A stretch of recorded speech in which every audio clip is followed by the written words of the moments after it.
Hey guys, so today you and I are going to talk about leadership. So let's get into it. So the question in question was, hi Frederick, would you say that leadership skills are important for a senior slash staff engineer? Yes, I would say it would depends a little bit on what, because there are like new ranks of seniority, as I've said 100 times, guys.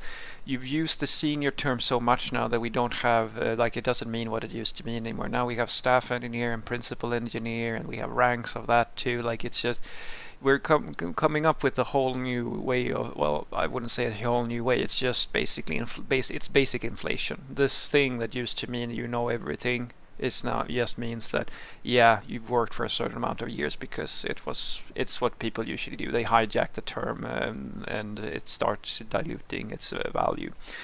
And so a staff engineer is usually higher up, depending on how you look at it, versus a senior software engineer these days, at least from what I can see. It's not always the case, but as I said, these terms are a little bit ambiguous. So it's hard to say this or that about it.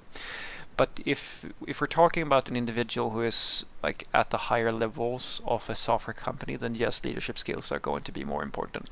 So a trend that you will start seeing now, or it's been going on for some while, is that most companies are trying to create a career ladder of some sort.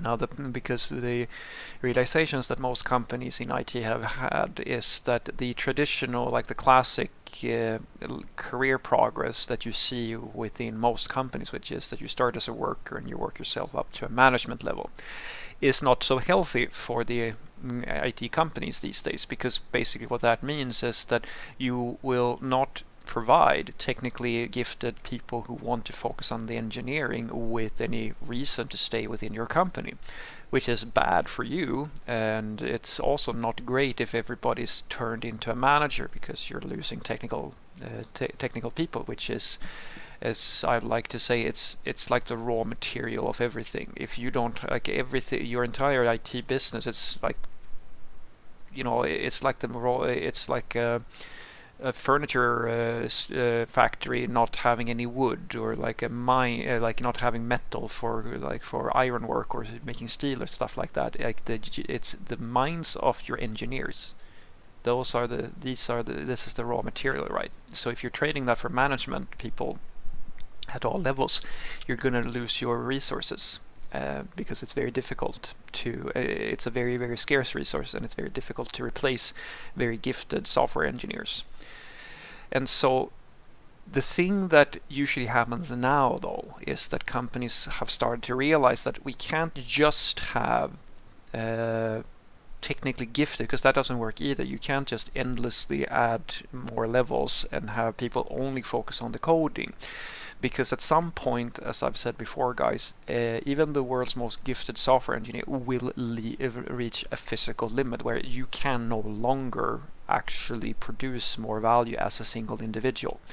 You have to scale things, and that's what management wants usually. They usually want the most gifted software developers to take on more of an overarching responsibility and start leading other software developers to train more less experienced people, or to take on roles which are extremely difficult, where like there's a term that they gave me this, for example, like not that long ago.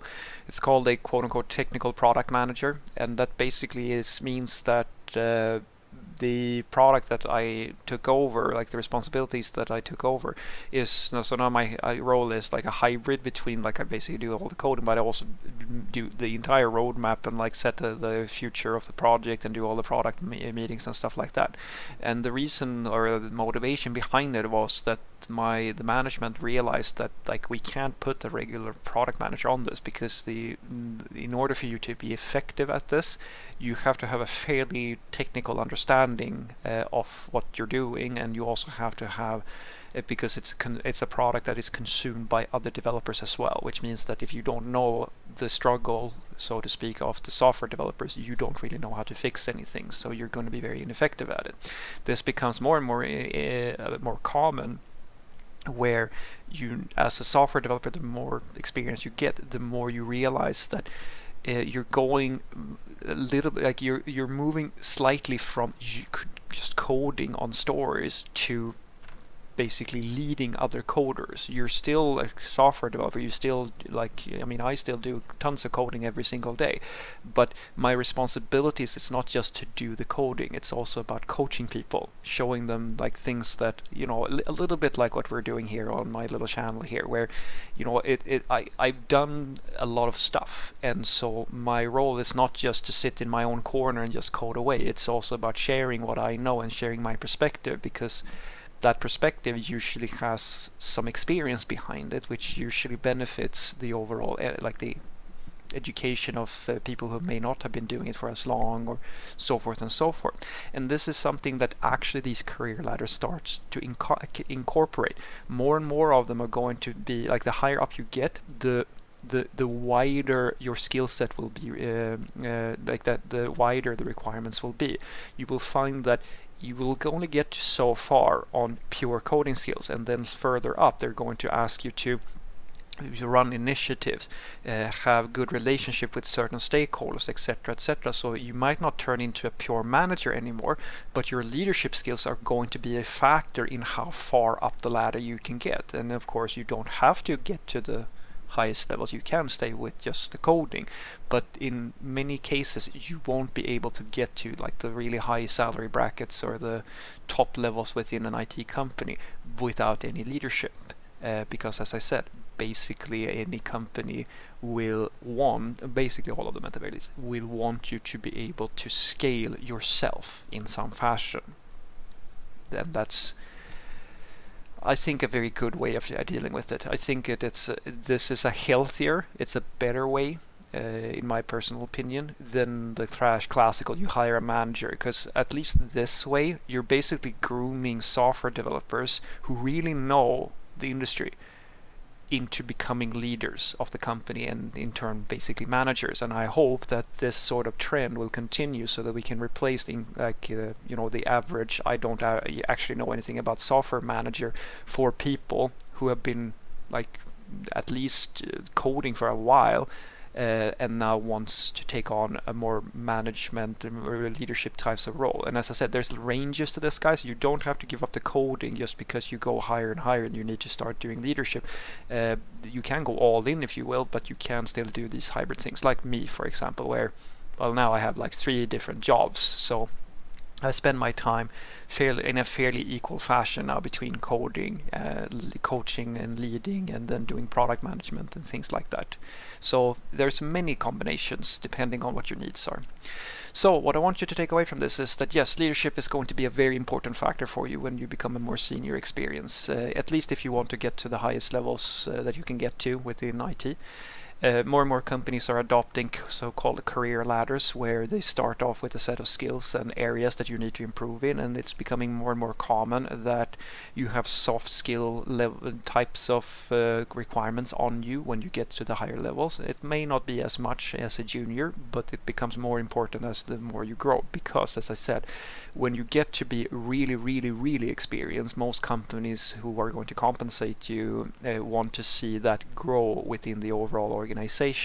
And they may not want, we may not need to turn you into a full-fledged manager, but we need to make sure that you who know so many things and so forth, that you're spreading that value around, and you have the ability to take on more than just pure coding tasks, because that is what the overall goals of the company is, to scale, if that makes sense. And it's difficult to scale if you don't have good, strong leadership within the most senior experiences.